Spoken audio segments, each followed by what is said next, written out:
حضرت ابوبکر صدیق رضی اللہ تعالیٰ عنہ کو صدیق اکبر کا لقب، عتیق کا لقب کسی اور نے نہیں دیا بلکہ رسول اللہ صلی اللہ علیہ وسلم نے عطا فرمایا، اور نبی علیہ الصلوۃ والسلام اسی کو عطا فرماتے ہیں جس کے بارے میں اللہ نے فرمایا ہو۔ اس بارے میں نبی علیہ الصلوۃ والسلام کا فرمان سنیے، تم احد پہاڑ کے اوپر میرے کریم آقا علیہ الصلوۃ والسلام تشریف فرما ہوئے، اور نبی علیہ الصلوۃ والسلام نے فرمایا احد پہاڑ ہم سے بڑا پیار کرتا ہے۔ پہاڑ بھی رسول اللہ سے محبت کرتے ہیں، پہاڑ بھی پیار کرتے ہیں۔ نبی علیہ الصلوۃ والسلام نے ارشاد فرمایا احد پہاڑ مجھ سے بڑی محبت کرتا ہے۔ حضور علیہ الصلوۃ والسلام جب احد پہاڑ کے اوپر تشریف فرما ہوئے، آپ کے ساتھ حضرت سیدنا صدیق اکبر رضی اللہ تعالیٰ عنہ، حضرت فاروق اعظم رضی اللہ تعالیٰ عنہ، حضرت عثمان غنی رضی اللہ تعالیٰ عنہ بھی آپ کے ساتھ تھے۔ جب احد پہاڑ کے اوپر نبی علیہ الصلوۃ والسلام تشریف فرما ہوئے، احد پہاڑ خوشی کے مارے جھومنے لگ گیا، خوشی کے مارے جھوما کہ آج مجھ پر امام الانبیاء تشریف فرما ہوئے ہیں۔ جب احد پہاڑ جھوما، اس نے حرکت کی، خوشی کا اظہار کیا، اپنی قسمت پہ ناز کرنے لگا،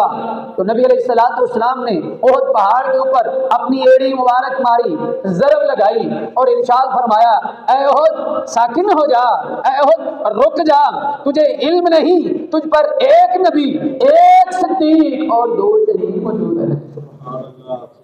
یہ چلا کہ نبی علیہ الصلوۃ والسلام نے اپنے بعد سب سے پہلے جس کا ذکر فرمایا اس کو ابوبکر صدیق کہتے ہیں۔ اور پھر میرے کریم آقا علیہ الصلوۃ والسلام کے علم کا کیا کہنا، آپ کے علم غیب کا کیا کہنا۔ اب حضرت فاروق اعظم رضی اللہ تعالیٰ عنہ کا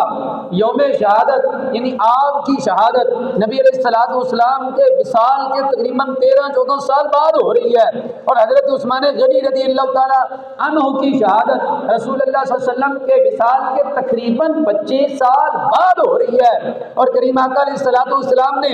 25 سال پہلے حضرت عثمان غنی کے بارے میں بھی ارشاد فرما دیا، اور 13-14 سال پہلے حضرت عمر فاروق کے بارے میں بھی ارشاد فرما دیا، فرمایا یہ دونوں شہید ہیں۔ اس لیے سنی کا عقیدہ یہ ہے کہ میرے کریم آقا علیہ الصلوۃ والسلام کو اپنے ہر امتی کے اعمال کا بھی،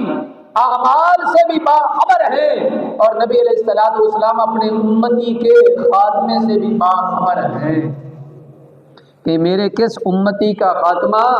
ایمان پر ہے اور کس امتی کا خاتمہ ایمان پر نہیں ہے، یہ کریم آقا علیہ الصلوۃ والسلام جانتے ہیں۔ تو پتہ یہ چلا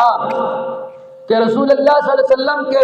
علم کا تو کیا کہنا، میرے کریم آقا علیہ الصلوۃ والسلام نے یہاں پر بھی حضرت ابوبکر صدیق کی افضلیت کو بیان فرمایا ہے۔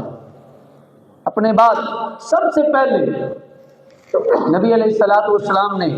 ذکر فرمایا تو ابوبکر صدیق کا ذکر فرمایا، اور یہ آپ کا معمول تھا،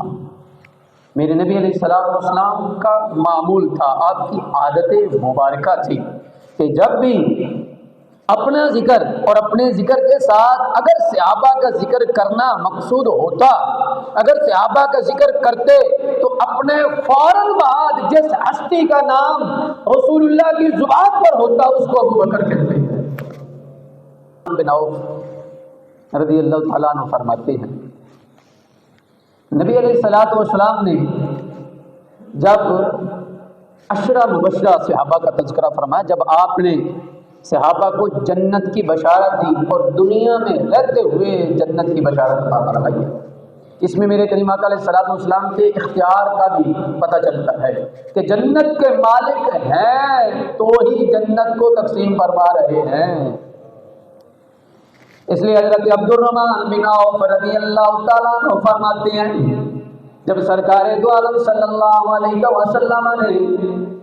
جنت تقسیم فرمانی شروع فرمائی تو سب سے پہلے میرے کریم آقا علیہ السلام نے سب سے پہلے جس کا نام نامی اس میں گرامی لیا، آپ نے ارشاد فرمایا ابو بکر فی الجنہ و عمر فی الجنہ و عثمان فی الجنہ و علی و طلحہ فی الجنہ والزبیر فی الجنہ وعبد الرحمن بن عوف فی الجنہ وسعد بن ابی وقاص فی الجنہ وسعید بن زید فی الجنہ وابو عبیدہ بن الجراح فی الجنہ۔ یہ ترمذی شریف کی حدیث مبارکہ ہے۔ میرے کریم آقا علیہ السلام نے جب اپنے پیارے صحابہ کو جنت کی بشارت دینے لگے تو میرے آقا نے خلفائے راشدین کا جب تذکرہ فرمانا شروع کیا تو سب سے پہلے حضرت ابوبکر کا نام لے کر جنت کی بشارت کے عطا فرمائی۔ تمام صحابہ، یہ 10 کے 10 صحابہ موجود ہیں۔ میرے کریم آقا علیہ السلام ان 10 میں سے کسی اور کا بھی تو تذکرہ پہلے فرما سکتے تھے، لیکن آقا علیہ السلام نے پہلے کسی اور کا تذکرہ نہیں فرمایا۔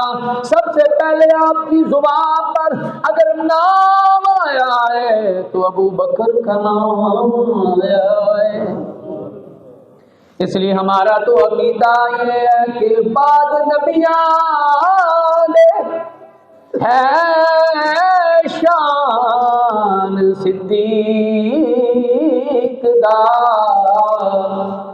بعد نبیان ہے شان صدیق دا، ہے بلند رتبہ محمد دے دلدار دا۔ انی اسنین قرآن وچ آکھیا ثانی اسنین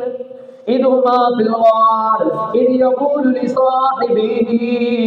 اللہ تبارک و تعالیٰ نے بھی قرآن کے اندر اپنے محبوب کے اس یار کی صحابیت کو بیان فرمایا ہے۔ قرآن میں کسی اور کی صحابیت کا تذکرہ نہیں ہے۔ اگر صحابیت کا تذکرہ قرآن میں موجود ہے تو اس کو ابو بکر صدیق کہتے ہیں۔ ثانی اسنین قرآن وچ آکھیا ڈٹھا جد ایسار غار دے یار دا، بعد نبیان دے ہے شان صدیق دا، بلند رتبہ ہے محمد دے دلدار دا۔ تو سنی کا عقیدہ یہ ہونا چاہیے کہ کائنات کے اندر انبیاء کے بعد تمام مخلوق سے افضل ترین ہستی، سب سے بلند مرتبے والی ہستی، سب سے بلند شان والی ہستی، بلند مقام والی ہستی اگر ہے تو اس کو ابو بکر صدیق کہتے ہیں۔ کائنات کے اندر سب سے افضل ترین بعد الانبیاء، انبیاء کے بعد حضرت سیدنا صدیق اکبر رضی اللہ تعالیٰ عنہ کی ذات ہے۔ اور نبی پاک صلی اللہ علیہ وسلم کا فرمان سماعت فرمو۔ جب آقا علیہ السلام نے اپنی ظاہری حیات کے اندر حضرت ابوبکر صدیق رضی اللہ تعالیٰ عنہ کو حکم دیا، مرو ابو بکر فلیصلی بالناس، ابو بکر کو بولو کہ وہ لوگوں کو نماز پڑھائیں، جماعت کروائیں۔ جب نبی علیہ السلام نے یہ حکم صادر فرمایا تو حضرت سیدہ عائشہ رضی اللہ تعالیٰ عنہ وہاں پر موجود تھی۔ میرے کریم آقا علیہ السلام کی بارگاہ میں حضرت سیدہ طیبہ طاہرہ سیدہ عائشہ رضی اللہ تعالیٰ عنہ نے عرض کیا، یا رسول اللہ صلی اللہ علیہ وسلم آپ یہ کسی اور کے لیے حکم جاری فرما دیں، میرے باپ رقیق القلب ہیں، نرم دل رکھنے والے ہیں، یا رسول اللہ میرے باپ اس بات کو برداشت نہیں کریں گے کہ وہ آپ کے مصلے پہ کھڑے ہوں۔ یا رسول اللہ جب آپ کو مصلے پر نہیں پائیں گے وہ ان کی محبت ایسی ہے یا رسول اللہ وہ آپ کو مصلی پہ نہ پا کر برداشت نہیں کریں گے، وہ رونے لگ جائیں گے، وہ رقیق القلب ہے، وہ نرم۔ یہ حکم آپ حضرت عمر فاروق کے لیے صادر فرما دے، حضرت عمر فاروق کو حکم دے دے کہ وہ لوگوں کو نماز پڑھائیں۔ نبی علیہ السلام نے حضرت سیدہ عائشہ رضی اللہ تعالی عنہا کی یہ بات سنی اور سن کر آپ نے کوئی جواب نہیں دیا بلکہ دوبارہ حکم ارشاد فرمایا مرو ابو بکر فلیصلی بالناس، جاؤ ابو بکر کو بولو کہ وہ لوگوں کو نماز پڑھائیں۔ میں ذمہ داری سے